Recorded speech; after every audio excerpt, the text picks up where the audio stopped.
اس ملک میں اس وقت کوئی ادارہ کام نہیں کر رہا، نہ تو آئین کو رہ گیا ہے 26ویں ترمیم کے بعد، اور جو ہمارے ادارے ہیں، سب سے پہلے تو ہماری وہ کوئی انتظامیہ نہیں ہے، یہ سب پپٹس ہیں جرنیلوں کے، ان کے اشاروں پہ ناچنے والے لوگ ہیں، چاہے وہ اپنے نام کے ساتھ صدر کہتے ہیں، وزیر اعظم کہتے ہیں یا وزیر اعلیٰ کہتے ہیں، کسی بھی شکل میں یہ کچھ بھی نہیں ہے، یہ پپٹس ہیں، پپٹس ناچنے والے اشاروں پر۔ اس کے بعد بات آتی ہے ہماری پارلیمنٹ اور صوبائی اسمبلیاں، جن کا 28 فروری کی رات کو جس طرح قتل و غارت کیا گیا، 8 فروری ہارے ہوئے کو جیتے ہوئے ڈکلیئر کیا گیا، جیتے ہوئے کو ہرا دیا گیا رات کے اندھیرے میں۔ اس سے زیادہ پاکستان میں بہت سارے اور زیادہ تر الیکشنز جو ہیں، اعزاز صاحب مجھ سے اگری کریں گے، کنٹروورشل رہے۔ اس کی وجہ یہ ہے کہ ایک الیکشن ہوا ہے پاکستان کی تاریخ میں جس کے ہولڈ کرنے میں اور جس کی گنتی میں کسی نے کبھی آج تک نہیں ڈاؤٹ نکلے، وہ ہے 1970 کا الیکشن، جس میں کہ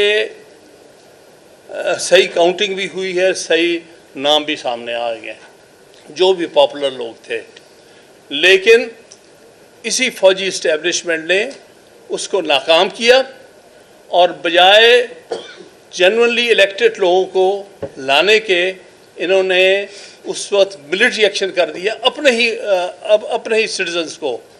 ڈھاکہ میں، ایسٹ پاکستان میں وہ خوفناک قتل کیے گئے، قتل عام کیا گیا، اور جس کے نتیجے میں جو ہم سے اچھے پاکستانی تھے، مشرقی پاکستانی، ہم تو وہ جنریشن ہے جنہوں نے ان کے ساتھ پڑھا ہے، ہم تو پنجاب یونیورسٹی میں ہمارے ساتھ اسٹوڈنٹ ہوتے تھے ایسٹ پاکستان کے، انٹر ونگ اسکالرشپس کا سلسلہ ہوتا تھا، اور میں سوکھ سے کہہ سکتا ہوں کہ موجودہ پاکستانیوں سے زیادہ اچھے پاکستانی تھے وہ۔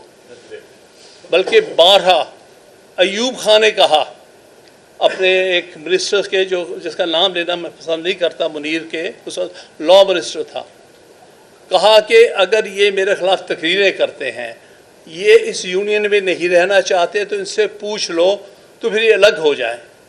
تو جب یہ بات اس وقت کی نیشنل اسمبلی کے لیڈر سے پوچھی گئی جو مشرقی پاکستان کے تھے، تو انہوں نے کہا کہ بھائی آپ کہتے ہیں کہ الگ ہو جائیں؟ انہوں نے کہا ہاں شاید یہی بات ہے۔ تو اس نے کہا پھر ہم میجورٹی میں ہیں، ہم پاکستانی ہیں، تمہیں شوق الگ ہونے کا، تم ہو جاؤ، کیونکہ تم فوجیوں کے اشاروں پہ ناچتے ہو، تمہیں الگ ہونا چاہیے۔ ہم تو ڈیموکریٹ ہیں، ہم تو اپنے ووٹوں کے سہارے پہ رہتے ہیں۔ تو کہنے کا اس کے بعد سے انہوں نے فیصلہ کر لیا کہ ہم بجائے یہ بات سیکھنے کے ہمارے اس تاریخ کے المیہ سے کہ آئندہ سے ہم الیکشن فیئر کرائیں گے اور اس کے رزلٹس کو ایکسیپٹ کریں گے اور اقتدار ان کو دیں گے جن کو لوگ الیکٹ کریں گے، انہوں نے فیصلہ کیا کہ آئندہ سے ہم نے کوئی الیکشن فیئر ہونے ہی نہیں دینا، اور ہر الیکشن تقریباً کنٹروورشل ہے 1970 آنورڈ۔ تو اس طرح سے انہوں نے اپنا ایک گریڈ لاک لگا دیا ہے کہ یہاں پر کوئی شخص وزیر اعظم نہیں بنے گا جب تک ہم نہیں پاس کریں گے، کوئی شخص اقتدار میں نہیں آئے گا۔ تو یہ اس صورتحال کی آج آپ کے سامنے سب سے واضح شکل نظر آ رہی ہے۔ آج جو ہے کوئی چیز ڈھکی چھپی نہیں رہ گئی۔ پہلے یہ ہوتا تھا کہ سامنے کسی کو کرتے تھے اور خود پیچھے ہٹ کے بیٹھ جاتے تھے، بلیم جو ہے پولیٹیشنز پہ ڈالتے تھے۔ آج سب کے سامنے یہ چیز واضح ہو چکی ہے کہ کون اقتدار میں ہے اس ملک میں، کس کو امریکہ کا صدر بلا کے کھانا کھلاتا ہے، وہ نہیں جو ان کے پپٹس کو نہیں کھلاتا، اس کو سمجھ آ گئی ہے کہ یہ کون ہے جو اپنے آپ کو وزیر اعظم اور صدر کہتے ہیں، ان کی کوئی حیثیت نہیں ہے۔ تو وہ جس کو وہ اقتدار میں سمجھتا ہے اس کو بلاتا ہے۔ یہ اس ملک کی بہت بڑی ٹریجڈی ہے۔ اس ملک میں ایک سرکاری ملازم فیصلے کرتا ہے کہ کس نے اقتدار میں آنا، کس نے نہیں آنا۔ کس کو وزیر اعظم بننا کس کو نہیں بننا. اور اس کی سب سے بڑی آپ کے سامنے اگزامپل وہ 8 فروری کے الیکشن ہے، جہاں ہر طرح سے باہر رکھنے کے باوجود بھی ایک پارٹی کو لوگوں نے نکل کے ووٹ ڈالا اور اس کو ڈپرائیو کیا گیا اس رات کے اندھیرے میں. اور یہ پاکستان کی تاریخ کا بہت المناک واقعہ ہے. آپ اس کے پیچھے بات بھی سمجھ میں آ گئی، کیونکہ وہ ایک جعلی پارلیمنٹ بنانا چاہتے تھے اور ایک جعلی ترمیم کے ذریعے لوگوں کے اقتدار چھین کر اپنے پپٹس کو دینا چاہتے تھے. لہٰذا جس کو آپ پارلیمنٹ کہتے ہیں، یہ پروونشل اسمبلیز کہتے ہیں، یہ ایک پپٹس ہیں. یہ ان کے اشاروں پہ ہاتھ اٹھاتے ہیں، اشارے پہ بیٹھ جاتے ہیں. اتنی سی بات ہے. تیسرا جو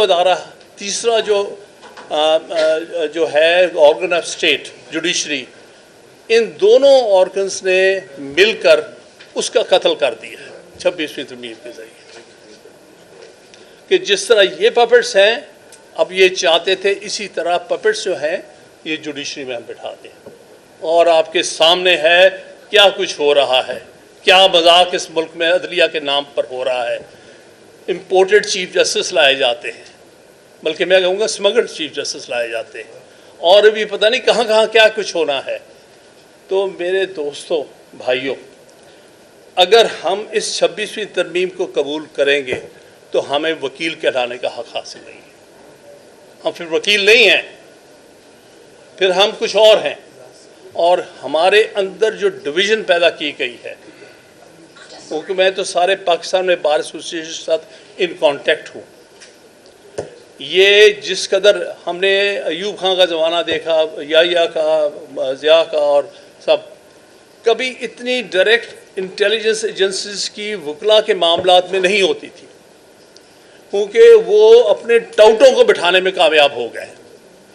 کبھی سنا تھا ہمارے گروپ کے نائب صدر 2 جیتے ہوئے سپریم کورٹ بار کے پچھلے سال، کے پی سے بھی اور سندھ سے بھی، ان کا رزلٹ بدلا گیا، ری کاؤنٹنگ کا نام لے کے رزلٹ بدل دیا گیا.